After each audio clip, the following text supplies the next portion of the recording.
پھر کمال کی بات تو یہ ہے کہ اس نقصان کے سلسلے میں کوئی احساس بھی مسلمان کو نہیں. میں اس کو ایگزامپل کے ذریعے سمجھاؤں. بہت کلوز ہمارا کوئی دوست ہو، بہت زیادہ ہمارا خیال کرنے والا کوئی ہو، بہت زیادہ ہم سے محبت کرنے والا کوئی ہو، اگر وہ ہم سے تعلق توڑ بیٹھے یا اس سے تعلق کمزور ہو جائے تو ہماری رات کی نیندیں اڑ جاتی ہیں. ہمیں کسی چیز میں مزہ نہیں آتا، نہ کھانے میں مزہ آتا ہے، نہ کسی سے بات چیت میں مزہ آتا ہے. ٹیمپریچر بالکل ہائی ہو جاتا ہے اور ہم اس کو جھڑکنے لگ جاتے ہیں. ایک عام انسان جس سے آپ محبت کرتے ہیں، جو آپ کا بھلا چاہنے والا ہے، اس سے تعلق کمزور ہو جائے تو آپ کا یہ حال ہے. قدرت سے تعلق کمزور ہو گیا، کوئی فرق نہیں پڑا. آپ کہیں گے میں 5 ٹائم کی نماز پڑھتا ہوں، میں نے رمضان کے روزے رکھے، میں تلاوت بھی کرتا ہوں. تو اب میں آپ سے یہ سوال پوچھتا ہوں کہ کیا اتنی ساری چیزیں آپ کے رب سے تعلق کے مضبوط ہونے کی دلیل ہے؟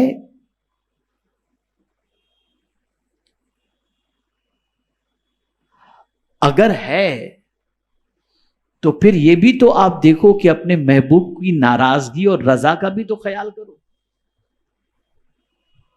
کبھی آپ نے سوچا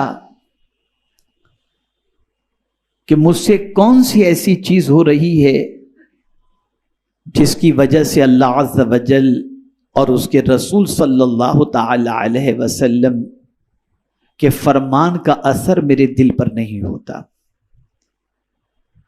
اگر محبت ہو اللہ عز و جل سے، اس کے رسول صلی اللہ تعالی علیہ وسلم سے، تو ان کے فرمان کا اثر تو ہوگا نا. آپ پہلے سوچیں، میں جو عرض کرنے جا رہا ہوں. آپ نے اگر اپنے باپ کو بڑا مانا ہے، باپ کا رسپیکٹ، اللہ کی ذات ساری تمثیل سے پاک ہے، باپ کو آپ بڑا مانتے ہیں، آپ جانتے میرے باپ نے مجھے بڑا کیا، میرے باپ نے مجھے کھلایا، میرے باپ نے تعلیم دلائی، میرے باپ نے کپڑے دیے، میرے باپ نے یہ کیا، میرے باپ نے وہ کیا، یہ ساری چیزوں کو آپ جانتے ہیں. تو باپ جب کہتا ہے بیٹے یہ کرو تو آپ کرنے کے لیے تیار ہو جاتے ہیں. اور پھر یہ بھی جانتے ہیں کہ نہیں کروں گا تو میرا باپ مجھ سے ناراض ہو جائے گا. کبھی آپ نے یہ سوچا کہ باپ کو بھی روزی اللہ دے رہا ہے، باپ کو بھی پیدا اللہ نے کیا، مجھے بھی پیدا اللہ نے کیا، میں اپنے باپ کی بات نہ مانوں تو باپ ناراض ہو جائے، میں اپنے رب کی بات نہیں مانوں گا تو میرا رب ناراض نہیں ہوگا؟ یہ خیال کیوں نہیں آتا؟ یہ کیفیت کیوں پیدا نہیں ہوتی؟ آج اسی پر سے میں پردہ اٹھانے کی کوشش کروں گا تاکہ آپ جان سکیں کہ نصیحتیں کن کو فائدہ پہنچاتی ہیں اور کن کے دل پر نصیحتیں اثر انداز ہوتی ہیں. اگر اللہ کی آیت کا اثر، اللہ کے رسول صلی اللہ علیہ وسلم کے ارشاد کا اثر ہمارے دل پر نہیں ہوتا تو اس کا مطلب یہ نہیں کہ قرآن معاذ اللہ بدل دیا گیا. جو صحابہ کے زمانے میں تھا وہ قرآن اور تھا اور آج قرآن وہ ہے، یہ ہے نہیں. قرآن اس وقت بھی وہی تھا جو آج ہے، لیکن وہ سنتے تھے، زندگی بدل جاتی تھی. ایک مثال صرف آپ کے سامنے پیش کروں. مکے کی سرزمین پر جو لوگ شراب کی حرمت سے پہلے شراب پیا کرتے تھے، پانی کی طرح پیا کرتے تھے، کوئی دسترخوان ایسا نہ ہوتا جس میں شراب موجود نہ ہو.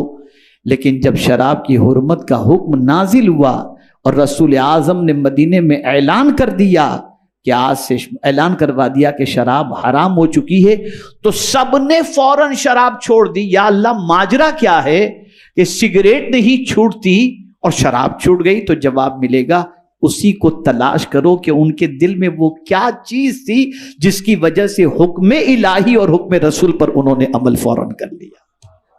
اسی چیز کو مجھے آج سمجھانا ہے. اگر یہ سمجھ گئے آپ اور اپنی اصلاح کر لی تو اللہ چاہے گا تو انشاءاللہ العظیم رب کے فرمان اور اس کے رسول صلی اللہ علیہ وسلم کے فرمان کا بھی اثر ہمارے دل پر انشاءاللہ العظیم ہوگا.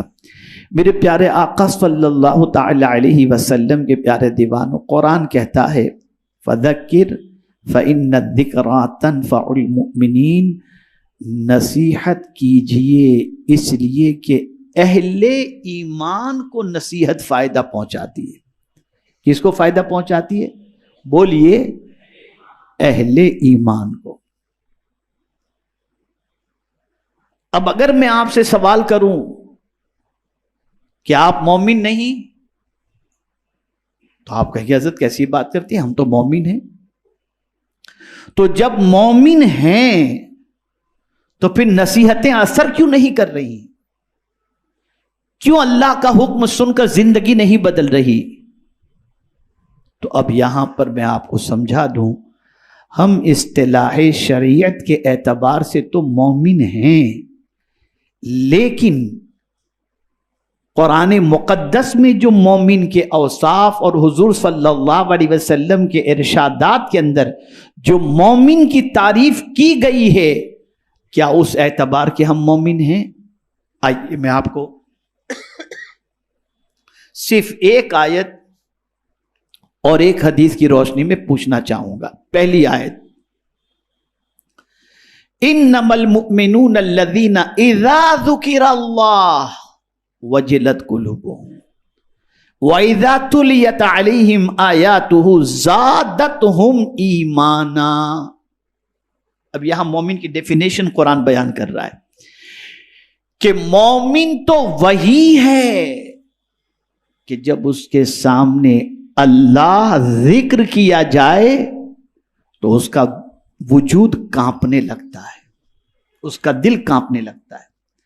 وجلت قلوبہم، اس کا دل کانپنے لگتا ہے.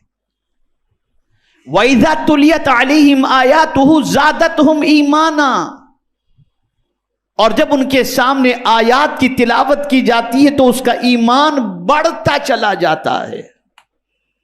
یہ مومن کی ڈیفینیشن بیان کی گئی. کیا ہماری یہ کیفیت ہے؟ کیا ہمارا یہ حال ہے؟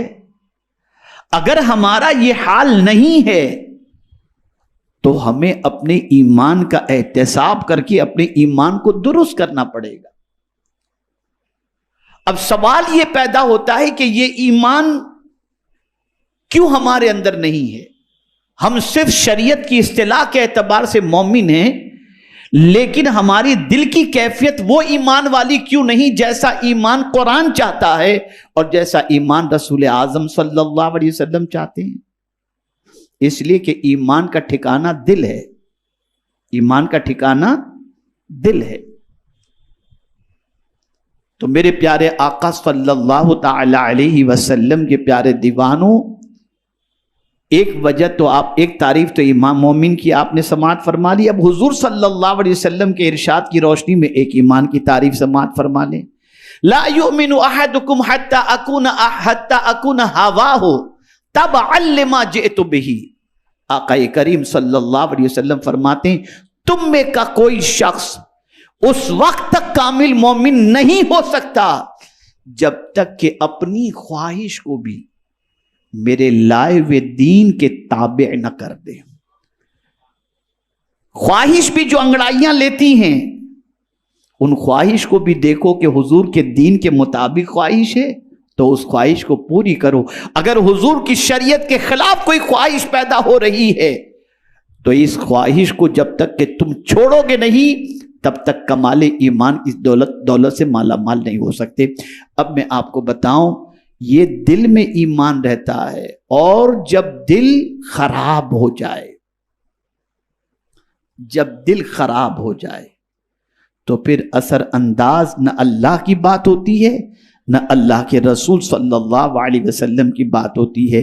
میرے پیارے آقا صلی اللہ تعالی علیہ وسلم کے پیارے دیوانوں، اسی کو اللہ عز و جل نے قرآن مقدس کے اندر ایک مقام پر فرمایا فَوَيْلٌ لِّلْقَاسِيَةِ قُلُوبُهُم مِّن ذِكْرِ اللَّهِ اللہ عز و جل ارشاد فرماتے ہیں، اللہ اکبر، ویل ہے، خرابی ہے ان سخت دلوں کے لیے جو اللہ کے ذکر سے موم نہیں ہوتے، اللہ کے ذکر کا اثر ان پر نہیں ہوتا.